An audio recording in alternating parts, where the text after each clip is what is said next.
Good day, my name is Clausen. I'm working as a project consultant on Biogas2020 at NTU ApS in Denmark. And what I'm going to be presenting for you today is life cycle aspect to the biogas production as a fuel. First off, looking at my problem formulation, which reads, what are the environmental effects and consequences in the production of and use of biogas compared to other fuel types such as natural gas, gasoline, diesel, and electricity? And I looked at two sub-questions. First of all, what is industrial symbiosis and what can be achieved in biogas production in this context? Second off, what are the possibilities for the industry involving themselves in these partnerships in regards to delivering their byproduct to a biogas treatment facility, and what needs to be achieved for this.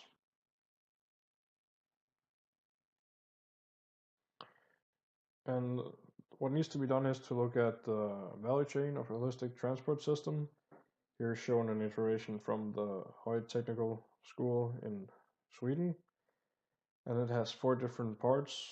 First being transport in the information age, in other words, Internet of Things and data gathering. Innovative vehicle concepts, that would be the electricity, biogas technologies. Then the transportation infrastructure, the different stations and where they're allocated. And finally, the policy and institutional frameworks to this, like taxes and tariffs. There's different scales to this value chain to be understood, as it could be traffic systems or transport systems and logistical systems. And it could also be in different scales, like micro to macro, looking at individual fleets to entire transportation systems and their interaction with the community. And finally, also in a cross-disciplinary way, looking at different vehicle technologies, infrastructure to policy formulation and evaluation also. But what I looked at in this was quadrant 4, environmental, air and quality, and climate change adaptation. Next, to look at industrial symbiosis and the life cycle.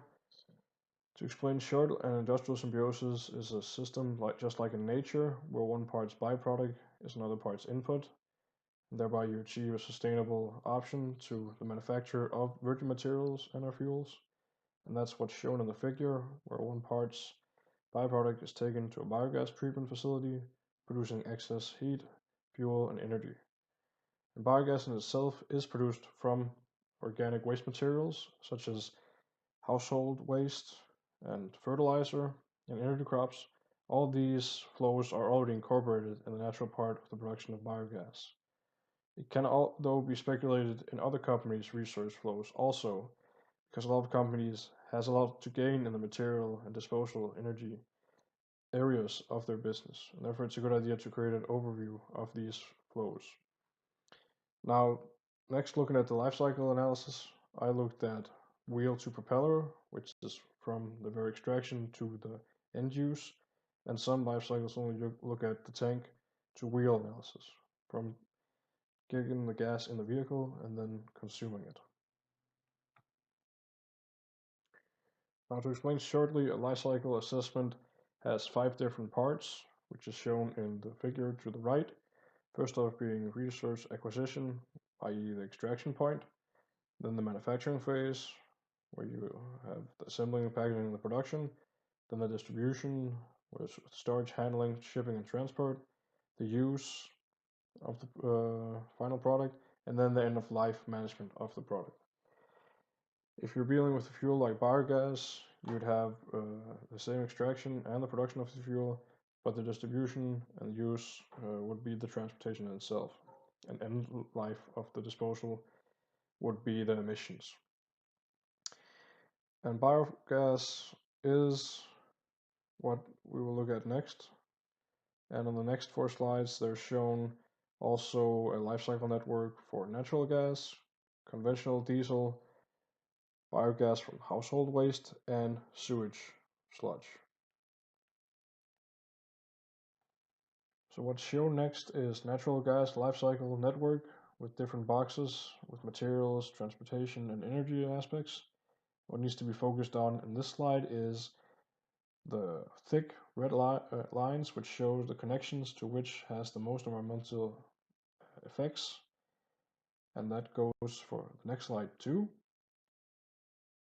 Here on this slide is shown diesel's life cycle network, and here is shown the connections to transportation on big hangar carriers to the right, and electricity of this oil to be produced. And what's shown here is that it needs more transportation than natural gas. But if you move on to the next slide, you will see here that biogas produced from grass in the life cycle network has a much different look to it, as there's a lot more materials than there is transportation for this. But still, there is another option if you want to produce biogas. You don't have to use grass for it and energy crops. You can also use food waste, as illustrated on the next slide. This slide here shows the biogas food waste for the life cycle network for food waste. And here the lines are green, which shows that there's something back to the system in the sense of steam and hot water, and it requires waste treatment and land application and fertilizer as its only inputs. Same goes for sewage sludge treatment in the life cycle network, although there are some special setup costs for this, which I will mention later in the presentation. Moving on to the next slide. Now this slide here shows the environmental impact assessment in the eco indicator method, which shows 3 different types of diesel versus 2 different types of natural gas in comparison on 10 different categories, being land use, acidification, ecotoxicity, ozone layer, radiation, climate change, and respiratory organics and carcinogens. It shows here that diesel has a higher effect on the environment than natural gas, but to get an even better, closer look at it, I've made a single score assessment. And here on this slide is the single score assessment of electricity's effect on the environment, where 1 kilowatt hour energy production is the comparison factor. And it's shown for coal, natural gas, oil, petroleum, and biogas mass, which shown first in the graph is the biomass, which has less environmental aspects, then the coal, which has the highest, the natural gas to the third, and fourth, the diesel, petroleum. And it's been made assumptions that the energy in joule of the production of 1 kilowatt hour in the environmental assessment is between 3.5 to 4.6 joules for all different types of fuel. Finally, to get a CO2 equivalent of the global warming potential, there's made a 120-year assessment of biogas organically produced versus natural gas and gasoline, which shows that biogas is the far best option, natural gas second, and diesel third. From the 20 to 100-year period, there's a 15% drop in the natural gases effect based on that it will disappear in the ozone layer over time, but gasoline will still remain the same. And to the right, other graph is shown food waste and sewage sludge productions, biogas effects on the environment, where there's actually some categories below the zero, which means that there's something giving back to the environment other than hurting the surrounding environment. Looking towards the future, here are 2 possible scenarios in the network of Biogas2020.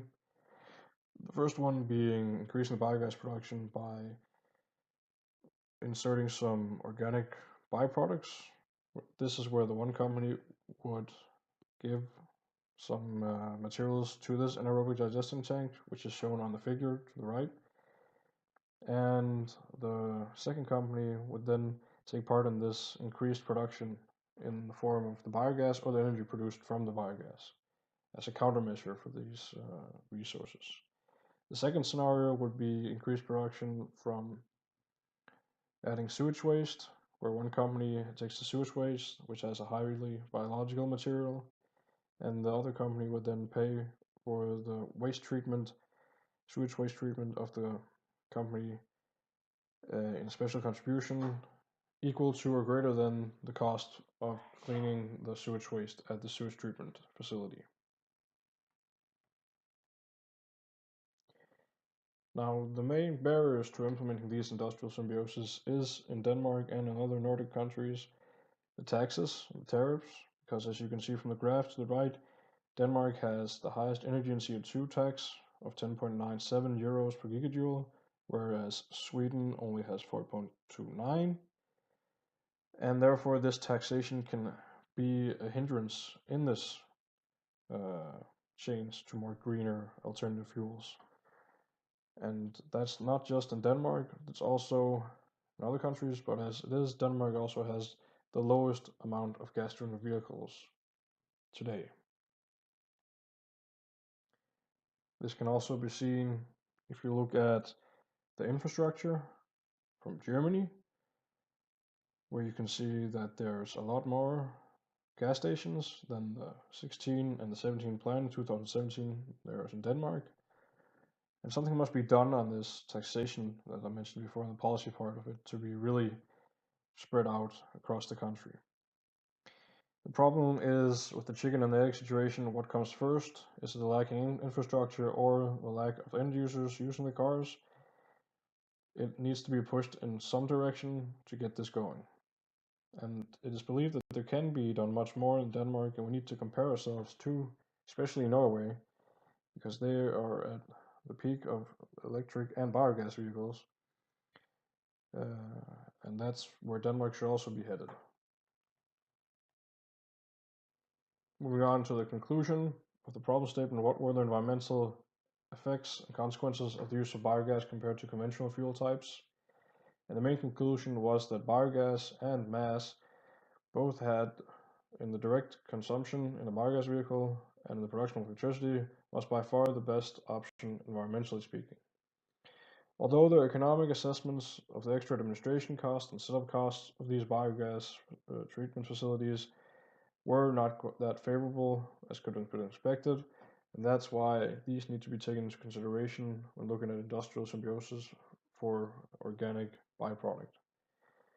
Finally, natural gas had a lower damaging effect than diesel, and biogas had lower emissions than both incidences. It needs to be said clearly that the production of biogas is made on assumption, in other words, an industry average, and therefore it can never be 100% correct. But the momentary picture in this research that was made points to biogas being the most sustainable fuel option. Also, along with this, social economical consequences in the value chain for the use of biogas could also be lower in biogas's incident. And that was my 14-minute presentation on Biogas Life Cycle Perspective. I hope you enjoyed it and that you have some valuable input. And my contact information are as listed. Email ac@ntu.eu. Thank you for your time.